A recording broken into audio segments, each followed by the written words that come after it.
देव आणि विज्ञान हे दोन्ही सहजीवन आहे की विरोधाभास? देव, जेव्हा आपण असे बोलतो तेव्हा आपल्या डोळ्यासमोर जी प्रतिमा येते त्यांना देव म्हणावे का? माणूस म्हणून जन्माला आल्यापासून ते मरेपर्यंत वारंवार सांगितली जाणारी संकल्पना म्हणजे देव का? अनेक संतांनी देव हा चराचरामध्ये आहे असे सांगितले, पण मनुष्य जन्म घेऊनही आपल्याला देव कोण आहे, कुठे असतात याचा ठाव ठिकाणा नाही.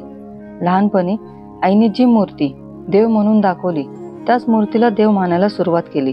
जर चांगले काम केले तर देवापुढे साखर ठेव आणि काही चुकीचे काम केले तर देव तुला शिक्षा करेन. जे आईने सांगितले ते खोल मनावर लिहिलेले आहे, ते कधीच मिटणार नाही. विज्ञान, निरीक्षण आणि प्रयोगाच्या भौतिक आणि व्यावहारिक क्रियांचा समावेश करून पद्धतशीरपणे अभ्यास करणे म्हणजे विज्ञान होय. विज्ञान हे केवळ भौतिक क्षेत्रांची निगडीत शास्त्र आहे. विज्ञानाच्या दृष्टीने देवांचे अस्तित्व फक्त एक कल्पना आहे असे सांगितले जाते, पण देव एक कल्पना नसून एक आस्था आहे, एक विश्वास आहे.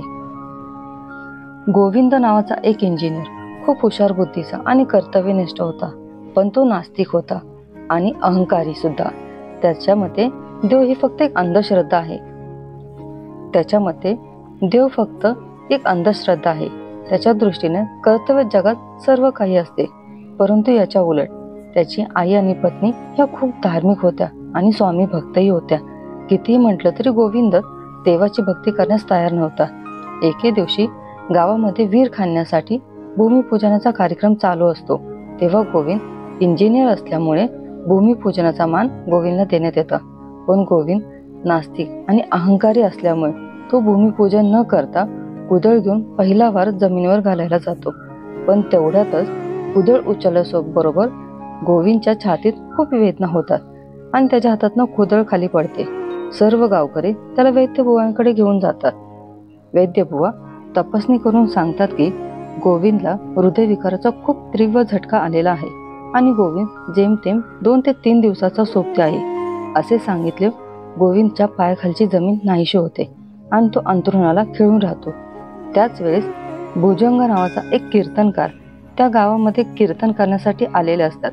तेव्हा स्वामी त्यांना दृष्टांत देऊन सांगतात की गोविंदच्या घरी जा आणि त्याला निरोप दे की त्याचा रोग ललिता श्रोत वाचल्याने बरा होईल. पण गोविंद हा नास्तिक असल्यामुळे स्वामी वचन फेटाळून लावतो. त्याच्या घरचे खूप गयावया करतात. तेव्हा गोविंद घरच्यांच्या खुशीसाठी मन नसतानाही ललिता श्रोत वाचतो. 3 दिवसानंतर वैद्यबुवा गोविंदला तपासण्यासाठी येतात आणि गोविंदला तपासून झाल्यानंतर ते सांगतात की गोविंद हा पूर्णपणे बरा झालेला आहे. हे ऐकून गोविंद थक्क होतो. त्यावेळेस त्याला स्वामी वचनाचे महत्त्व समजते आणि त्याला पश्चाताप होतो. सर्व लोक स्वामींच्या दर्शनासाठी जात असतात. तेव्हा गोविंदही स्वामींकडे जातो. गोविंद स्वामींना म्हणतो की स्वामी, माझा तुमच्यावर विश्वास नव्हता, तरी तुम्ही मला रोगमुक्त कसे केले? स्वामी थोडेसे हसून बोलतात की अरे, तुझा विश्वास नव्हता, पण तुझ्या परिवाराचा तर विश्वास होता ना आमच्यावर. अरे, आम्हाला आमच्या भक्तांसाठी तर तुला बरं करावेच लागेल.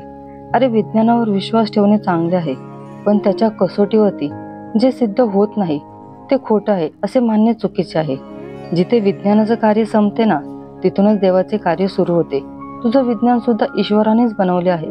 जसे तुम्ही शिक्षित लोकांना अशिक्षित लोकांची दया येते ना, तसेच अध्यात्माची उंची गाठून ईश्वरीय साक्षात्कार झालेल्या लोकांना तुमच्यासारखे ईश्वराला न मानणाऱ्या सुशिक्षित लोकांची दया येते.